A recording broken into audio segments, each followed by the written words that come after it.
Hey guys, just finished watching Arrow Season 7, Episode 17, Inheritance. This episode was really interesting, really focusing on the relationship between Oliver Queen and Emiko. We start right up, the first thing we see is them training and stuff, and that was really kind of interesting, dealing with that, finding out, that she's working for Dante, working for the group and stuff, but he's been working for, but it's really kind of interesting, the 9 rings or something. It's really kind of interesting dealing with that and stuff, and I think it was kind of it's really cool seeing the different twists and stuff and how things were kind of going, and I think that's the way they're doing that is it just kind of has like a little bit of like the tension is there, and it's kind of like back and forth. It's not hitting as hard as they want it to be, just because I feel like we've seen this before. They've done this 100 times on this show, having someone revealed to be good and revealed to be bad. They did it with Diggle's brother. They did it with Malcolm Merlin. They did it with Thea. They did it with all kinds of different things, back and forth. When it turns out that someone's bad and stuff. It's just kind of feels like a trope we've seen done before. We did it a lot. We've done it a lot, on different shows, not just this show, on Flash and Supergirl, and it's just kind of repetitive and stuff. So we'll have to wait to see as to where things go with this. But at the same time, I'm not sure, whatever, to make it different, they'd have to play with this in the next season. But the next season is going to be the last season, so they're going to do something different, with that. So I don't know. I think that if they had, if they were going to do another full, complete season to keep going and season 8 not be the end, then they could continue on this whole thing with Emiko and Oliver and things like that. But I really don't see them kind of doing that, because they want to kind of start tying things up in a bow, in a pretty bow for the ending, and that's really something they got to set up for the season 8, which I don't think that, for all of season 7, I don't think any of that was kind of, they didn't write any of it as if it was, season 8 was going to be their last, only 10 episode last season, and only do 10 episodes. So I think that's kind of interesting to see as to where things kind of go with this. And it was kind of interesting here and there going through this, but it just didn't hit hard as they kind of wanted it to hit an emotional impact. We see that Elena is back, Elena from Helix, which is kind of interesting, although she had a terrible wig on, because if you follow her on Instagram, you know that the actor shaved her head for another role, so it was clear that was just kind of a terrible wig, but, it's the best they could do, right, I guess, but the wig, they need to do better wigs on this show.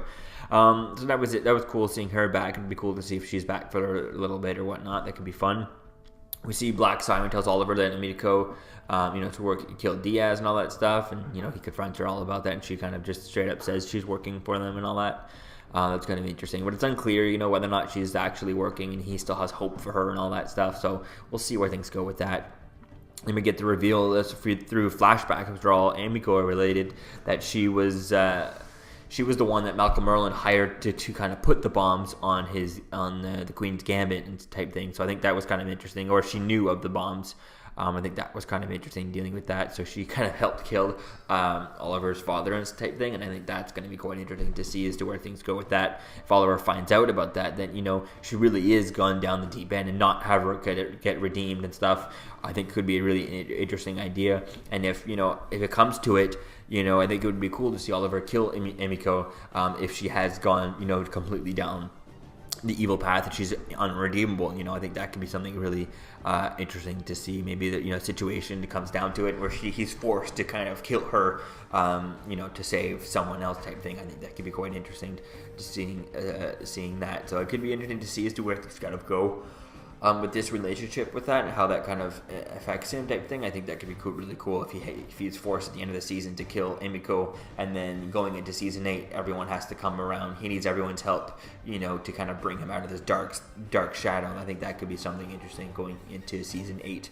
And then they could bring in Sarah Lance back. They could bring in Brandon Routh, Ray Palmer, and I think that would be something interesting I'd like to see for the last season, is to see all the characters who originally first appeared in Arrow, to have them all come back, at least at some point, I'd like to see Katie Lotz and Brandon Routh. They could come in and spend the whole season on there. I think that could be really interesting. And then for the last few episodes, you get Grant Gustin, and you get even Grant Gustin, even Caitlin Snow and Cisco. So they even had their first episode was on Arrow. Get them for like the last episode type thing could be really cool. They're obviously going to have like a big episode with them during the crossover and stuff, so that'll be really interesting to see that. But I'd like to see characters like Brandon Routh and Katie Lotz as Sarah Lance and Ray Palmer be on this whole show for the rest of the whole season. I think that could be really interesting. And if I'm not mistaken, John Barrowman has said that he would love to return for the last season.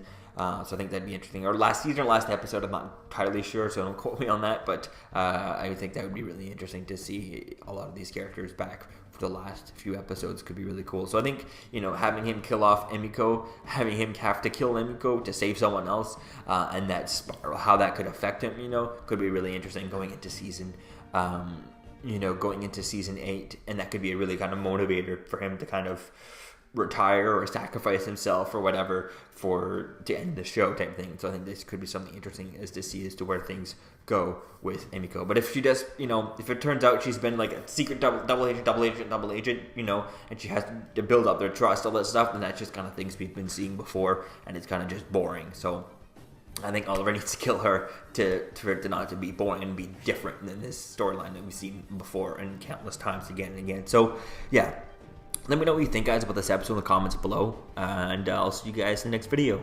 Peace out.